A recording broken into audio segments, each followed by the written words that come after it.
Alright, so this is a quick, not very professional tutorial on how to change the rotors on a 370Z.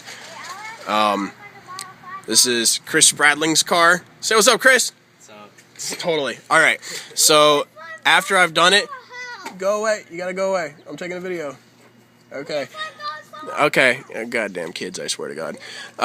Anyway, so basically what we need is mostly right down here, an impact gun if you have it. It's really helpful to get the wheels off. As you can see, I've already gotten the wheels off. The wheels are 21 millimeter lug nuts, and then you also need a 19 millimeter socket for the bolts holding the calipers on. You need a clamp or two, or something else to basically squeeze all the pistons back together in the caliper. You know, squeeze them apart so you can fit the new pads in there. Set of needle nose pliers to grab these this little metal clip thing that's a pain in the butt, and then 19 millimeter wrench to get to one of the bolts, and then a mallet to bang things loose. So that's pretty much it. So I've already got the wheel off, as you can see. Basically, what we're going to do, some of it I won't be able to really get a very good video of, but if you see right here, this is a metal clip that holds two pins in, and these two pins hold the brake pads in. So what you need to do is you need to get this clip off, which I will show you, and then it's hard to see, but these two pins, and there, yeah, these two pins right here, this pin and this pin, they need to come out, and that holds the brake pads in. So you pull that out and get the brake pads out, and then we undo the two bolts that are behind here, and then the whole caliper slides off. So we'll go ahead and get that started, and then we'll resume. Just look right in here, you can see it, so we can see getting this freaking clip off. Alright, so the fun part of this clip is that there is it's like kind of spring loaded on there. It's a pain in the butt to get off, and since I can't find these cotter pins that hold the clips on, then I have to apply a lot of pressure and mess with this stupid clip right here and try to get it off, and by bending it one piece at a time. It's all good. Here, since we got new ones, we're gonna put the new ones in, so we don't really care about these. So I'm just gonna try to bend them any which way I can to get them out, if I can. Nope. Here, let's try this. Let's see if I can spin this thing around. Nope.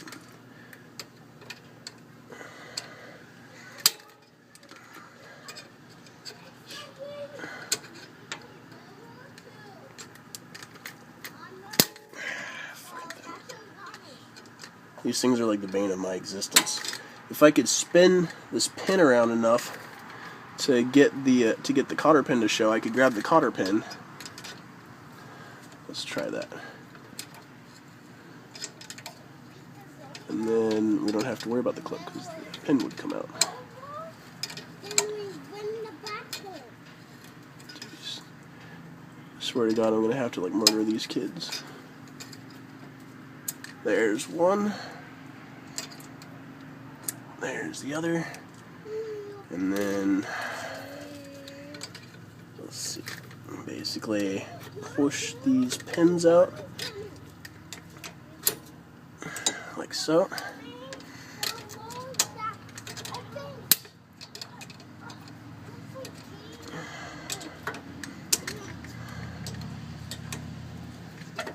There we go. Alright, and then these are the pins and the little clip. And these things we don't need anymore because we got new ones, so we'll just install the new ones. We're going to do it exactly the opposite when we reinstall it. Let's see here. When we reinstall it, we're going to put the clip in first. We're going to put one pin in at the top. Let's see here. One pin here at the top. We'll put that back in, and then we'll put the clip on. and then we'll just come and bend it and put the other pin in. It's a lot easier than what I was trying to do, which is put both pins in and then put the clip on and bend it and finagle with it, and it was a piece of crap. So that's much easier. So until the next point, let's see, what is the next point? I don't even know if you can see it, but this bolt right here, and then there's, let's see, this one right here that the light is shining on. These are the two bolts that you need to get out. And from up top, let's see, it looks like this. This bolt and that bolt. Those are the two you need to get out, and those are 19s, so we're going to do that now.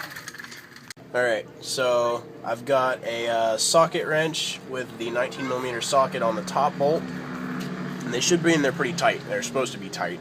If they're not, then you need to sue your mechanic. So to get them untight, I have this wonderful mallet, and you just give it a couple whacks, and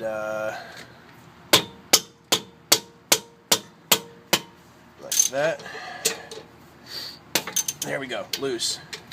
And for the bottom, you're going to have to use a 19mm wrench, box-in wrench, because you can't fit the socket wrench in there. There's, I don't know exactly what this piece of suspension is, but it's some kind of fucking rod that's in the way. So use a wrench and basically get it all loose, and then watch more of this video. Alright, so I've got the two back bolts out, the two 19mm bolts. What you need to do next is pull these brake pads out, like so. Just anything that can really pry them out, and like so.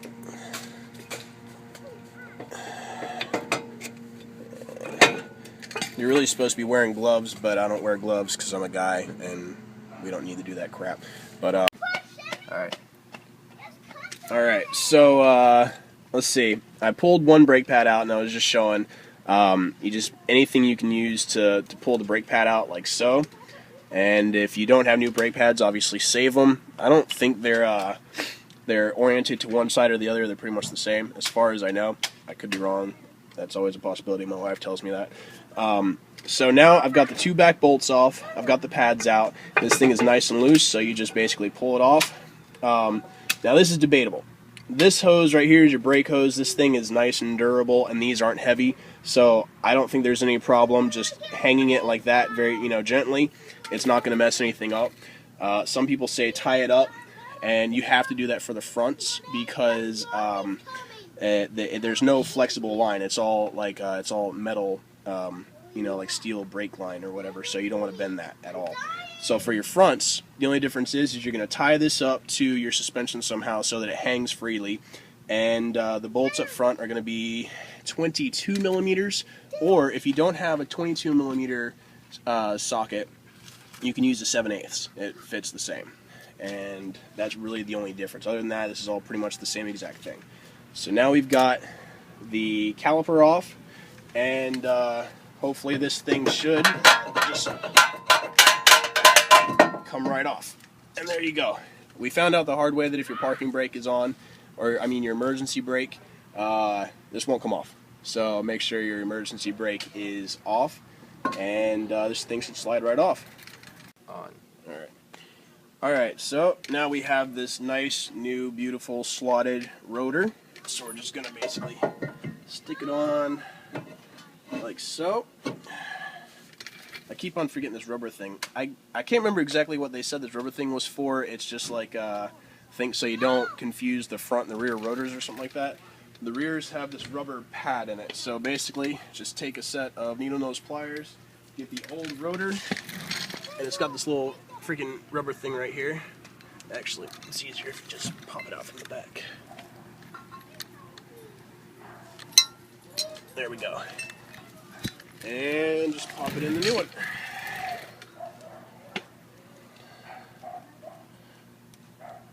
Get in there. Just like so. Alright. Now, just go in the reverse order. Got your caliper sitting here. What we're going to have to do is I use my my C-clamps, and I grab the two pistons, and you basically just squeeze them back the way they're supposed to be. So they're fully open. and they can accept the new unused brake pads. So there's other tools that I've seen people use to do the same job. Pretty much whatever gets it done. And let's see here. Alright. Let's do it like that. And am I going the right way? No, I'm not going right. There we go. That's the right way.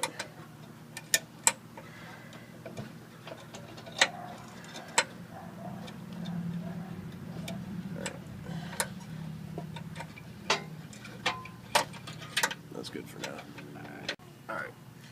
Alright, so as you can see, I've got these two clamps on here. This is kind of a ghetto rigged way of doing it, but it works.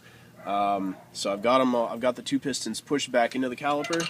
So now you just loosen it up and loosen it up.